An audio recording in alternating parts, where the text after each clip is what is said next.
Welcome to the Salt Strong Fishing Podcast. Salt Strong has been helping saltwater anglers catch more fish in less time for 10 years and is now the largest and most trusted saltwater fishing community in America. If you want to catch more saltwater fish, then keep listening. If you want to speed up your fish catching results even faster, then join the private insider community at saltstrong.com. Here's your host, Joe Simons. Like diamonds. What your electronics are not revealing and showing to you. Hey everybody, Joe Simons, like diamonds. And Luke Simons. Like diamonds. We're back. We're talking about electronics, fish finders, if you will. We got a lot of questions about what fish finders should I get? What electronics do you have on your boat or kayak? And truth be told is we don't use them that often, and it shocks a lot of people. Heck, our Garmin on our Pathfinder is kind of busted up right now. I think we got a new one's going to get installed soon, but I haven't really worried about it because we really don't use it unless you're, near shore, offshore, then certainly. But this particular podcast is going to be about inshore saltwater fishing. And one of the questions that kind of created this podcast or led into it was someone was saying, hey, I got a new boat. I only have enough money for either a power pole, an anchor, or a fish finder or a trolling motor. So it's like one of those three. And thankfully everyone was like, dude, if you only get one, get a trolling motor. Like that's a game changer versus like power pole. You can use $89 stick-it pin, and you certainly don't need a fish finder. And he said, I'm inshore saltwater fishing, going after redfish, speckled trout, snook and flounder on the flats. And so we wanted to address this. I think it's so important. I think it'll save you a lot of money. We're not poo-pooing fish finders. I think they're great. Especially if you're fishing in deeper water. But in the shallows, and Luke's going to do a little demonstration here using, I assume, smart fishing spots. It's really, really not needed. So we'll talk about some of the things that you would never see on a fish finder and ultimately why you shouldn't rely on it to be consistent as an angler. Yeah. And again, that's one thing that I have one on my little skiff, but I rarely ever use it for like knowing the depths because I usually have a map up where like a map like this, a satellite view map. And because that's just a game changer. This is literally a bird's eye view of everything. It's way more realistic than a navigational chart, which kind of gives, estimations where, when I'm on the water, I have my map up, whether it's, Smart Fishing Spots has this. It's not on the web version that we're looking at here, but on the phone, you can click a little triangle button and it'll place yourself. It'll place you on the map. And you can literally, if I'm going this way, I can literally watch myself going around the flat and through channels. Oh, so I really don't need a boat GPS at all. And the cool thing about Smart Fishing Spots, why I now use this exclusively, is we have this satellite view that's called the high res layer. I used to use Google Maps, and so it also has Google Maps too. And this is that same zone, but with Google Maps, and you can clearly not see nearly as well. This also has Bing, so the Bing is owned by Microsoft, and same thing.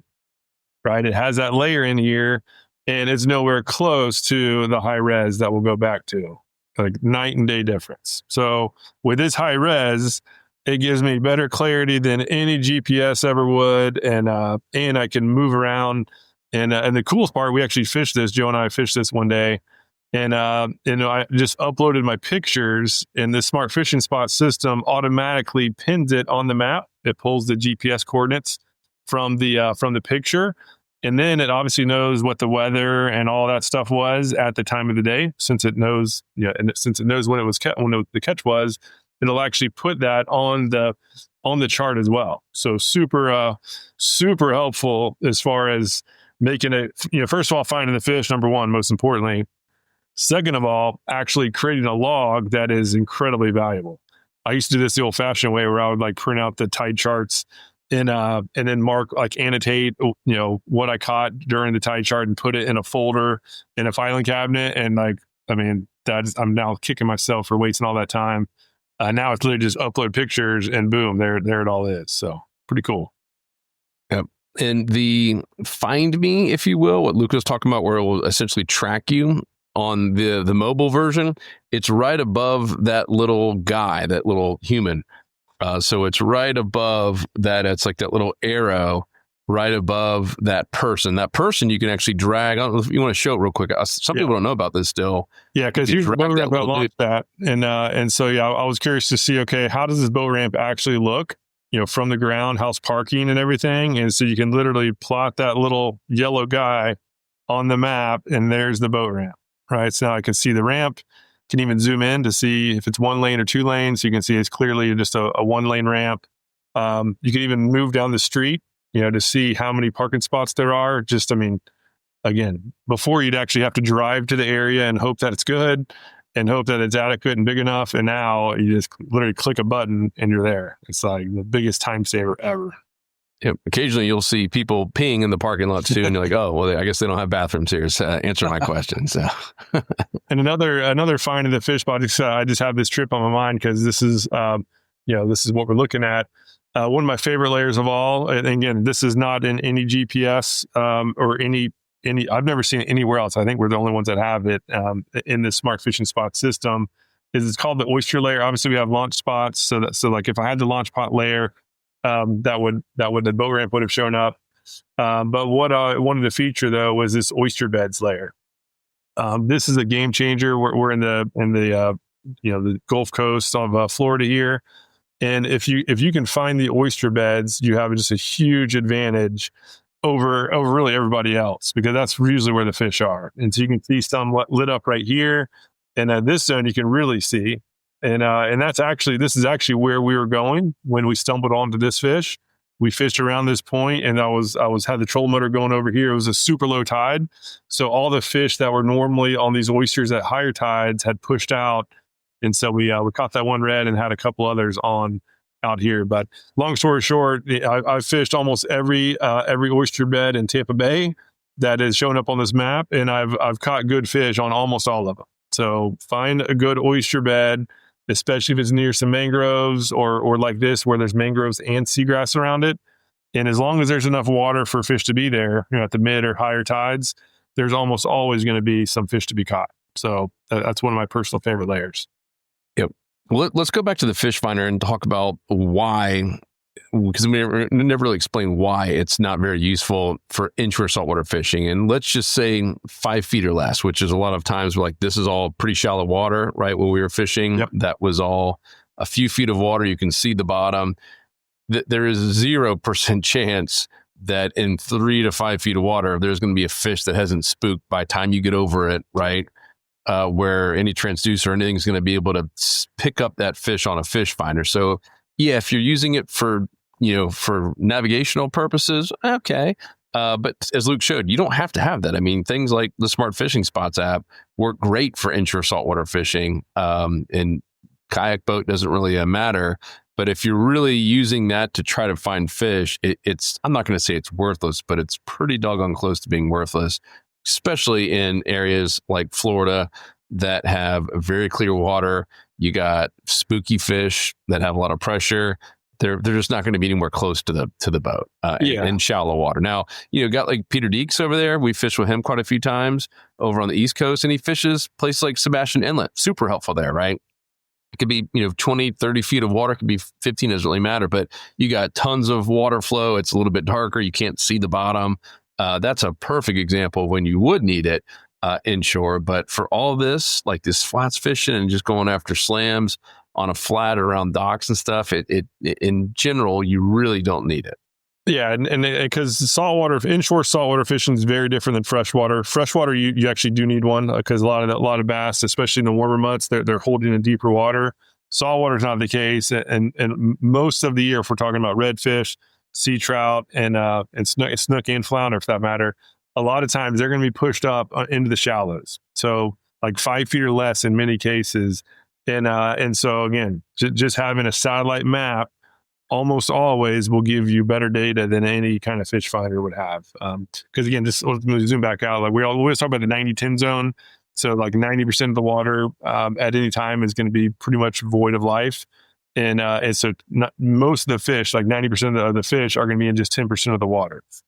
So we can automatically rule out all this deep water, right? All this deep water. Okay, boom, let's not even bother with it. And now let's look up in the shallows and look for multiple forms of structure where we have oysters. some shorelines, some mangroves and seagrass, right? Multiple variables. And that's, again, I fished the zone multiple times. Granted, I've only done that one report, but you can clearly see where most of the fish are most likely going to be during this time period where we're in the warm phase. We need some moving water and structure. And so clearly around the mouth of this big old bay where there's a bunch of, first of all, there's a constriction zone where all this water has to shoot in and out of here.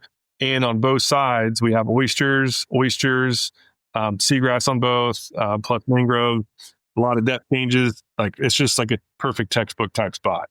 So without having a GPS at all on my boat, I don't even care anything about it. I just want to get myself up into this zone at an optimal tide and be confident on catching some fish. Yep.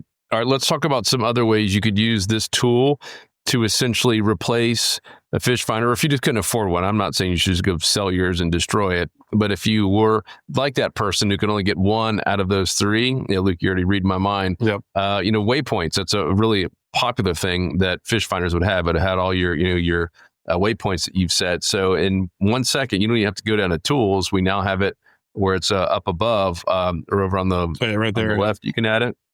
Yeah. So right now it's pulling all the waypoints I have in the screen. And then if I want to add a new waypoint, I can add this, or I can click this and start adding my own. And again, it could be imported from the catch log, or it could be manually. There's multiple ways to do it. But another cool feature too that, again, the boat GPS doesn't have is let me get back out of here, is that the routes, where, especially for kayakers, we have a lot of members who are kayakers, and you can say you wanted to launch at this spot and you just wanted to make sure that you weren't going to kind of get out of your comfort zone as far as how far you're going to go, is you can literally do the entire route that you plan on going. And every time you click, it'll log that trail and it'll show you can see on my little cursor, it shows the distance. So if I want to fish this key right here and go around it, I could know exactly how many miles it's going to end up taking. Pretty cool. And this, again, it's, first of all, it's good for boats too, just for gas mileage. Make sure you don't get out of your gas range. And so boom, right there, it's 4.5 miles round trip. And then can decide whether I have the energy to paddle that far or the gas to go that far. So very helpful. Yep. And then you could just save it. You could name it. You could have unlimited routes in there. And even though we're talking about the not needing the fish finder, you can't even export all of your routes to your fish finder if you really wanted to. But like on tools, just use the tool version so we can show them. Because I think you have waypoints up. But go to waypoints. It's the third one over. Weird is it? Because you have yours turned on it. Usually it'll just pop up where you can drag your thing on there. I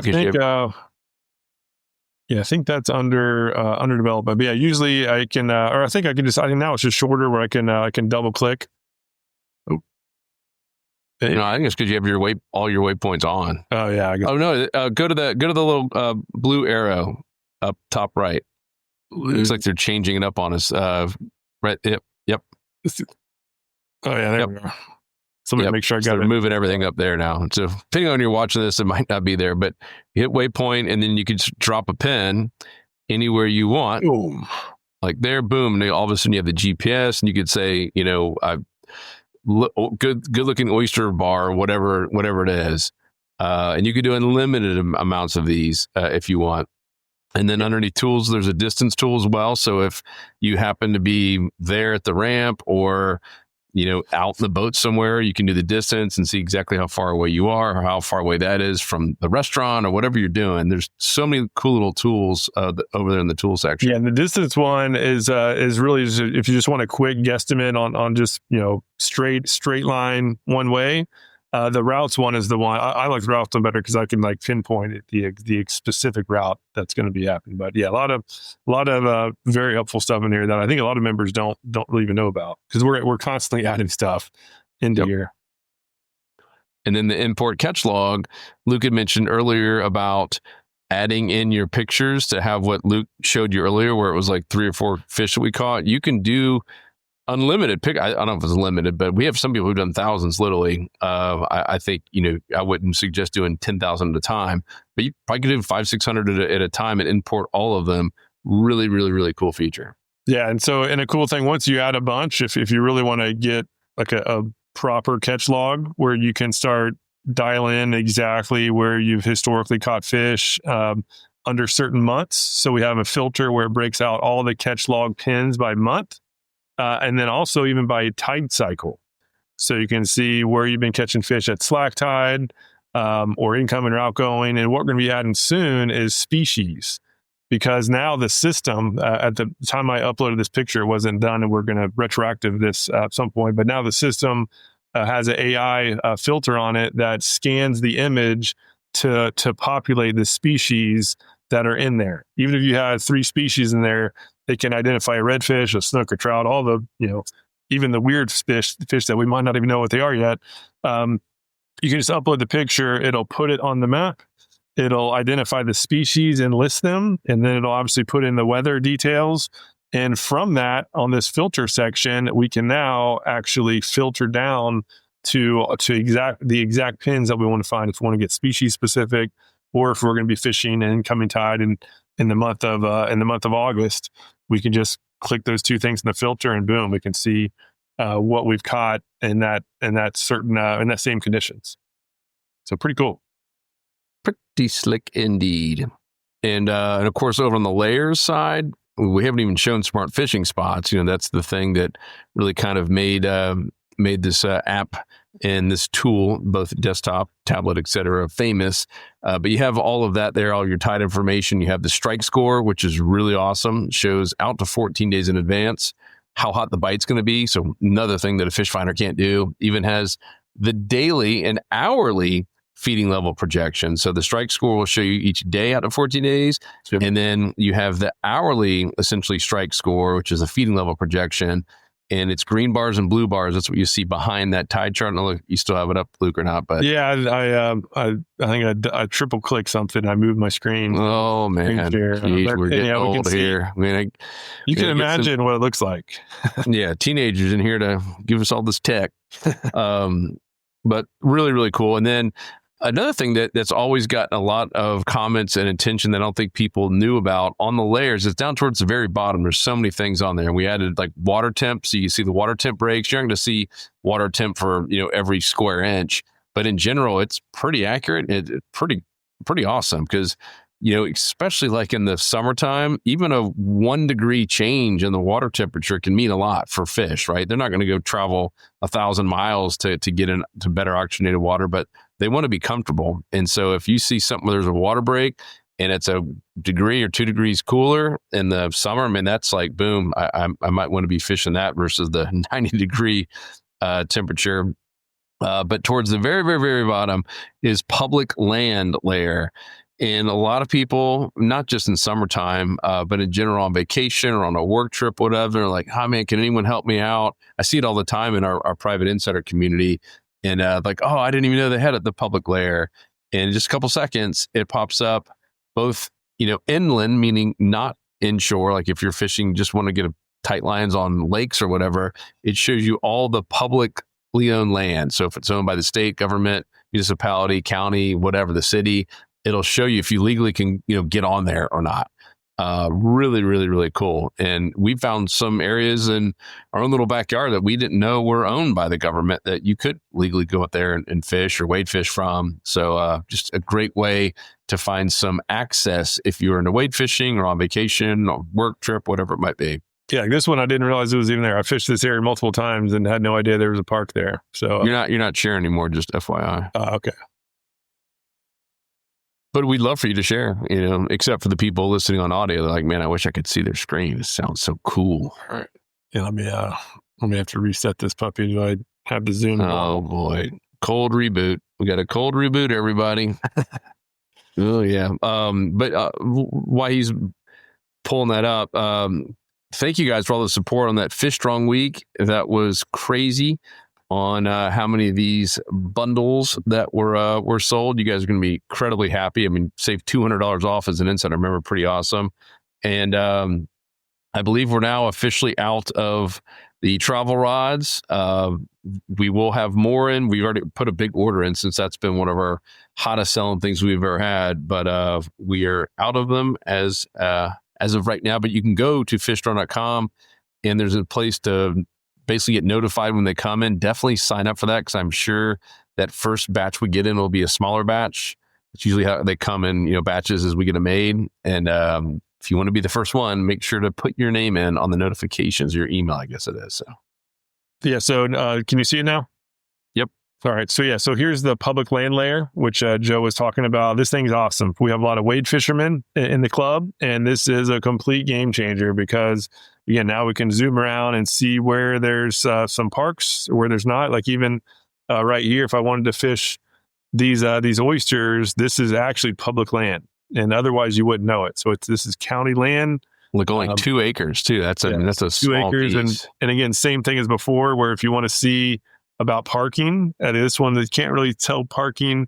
And I'm doing this live here. I actually never looked at this one, but park right there on the side. Because you can park right on the side, and that's awesome. So that's a spot that, again, I fished this area before, and this is different than one I was looking at earlier. So even during this live show, I found 2 spots that I didn't know was accessible. It looks like a great wade fishing spot. Yeah, and here's another one too, right? Wintertime, you want to find some canals with deeper water. Check this out. Again, another one I would have no idea that this entire little bay here is public property. So, which means it's almost always going to be legal to fish from. And in each one, you can actually see details. So when you click or tap on it, for those watching, I just clicked on the highlighted region, which is the public land, and then you can see how many acres. Sometimes they'll have, if there's any sort of stipulation, sometimes they'll be in here. Sometimes they'll leave the amount of parking spots. Otherwise, you can just zoom in with that other layer. And even for real estate people or whatever, it also has private land too. So it literally has every parcel where you can see, again, if you're curious on, or I don't know I can't remember what those other services are that do this. A lot of people pay a lot of money to be able to see the property records, and it's all part of the system. We added that as well. Yeah, you just got to keep zooming in to get it real granular, and then you click on any of those little green ones, and then little boom, it should pop up who owns it. So so you can see even this property. So there's the fact that it's green means that it's private. So this is not an area that's accessible. But again, if you're curious on who owns it, you can always click on it and see who it is. Yep.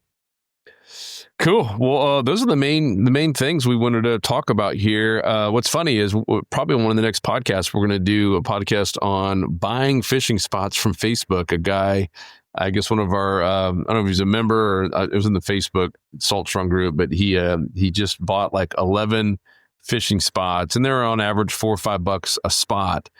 And the irony is they were all inland. He was bass fishing and down in South Florida, peacock bass and clown knife fish and all that stuff. And I guess people are selling spots on Facebook now, which is pretty funny. And the majority of his spots didn't work. I think he bought 11 for, let's just say, $50. And I think 3 of them, they caught some fish, and none of them were really crushing it. But a lot of them were it's public land. Obviously you're not trespassing on it. A couple of them look a little sketchy, like he might be trespassing on someone's little pond. But the rest of them were public. So, I mean, you can literally use this same feature and just start looking at all the public property that touches little ponds and areas that probably would be holding fish in that, South Florida region. And boom, just start hitting them up one at a time and not save yourself $50. Yeah. And I'll say if you're a saltwater angler, do not buy spots like that. Because especially with saltwater, fish move by the tide cycle. So if it's all about a right spot based on the conditions. And we actually have the smart spots layer. We didn't even talk about that. We forgot about that. But we have a smart spots layer that actually shows the zones that are most likely going to have the most feeding fish. And it's basically by hour. And so it's all based on conditions. If you're not choosing your spots based on the tide cycle, the tide height, even the wind direction, then you're going to be missing out on a lot of good spots. And so the system will, first of all, we teach you how to do it and use the system to be super fast.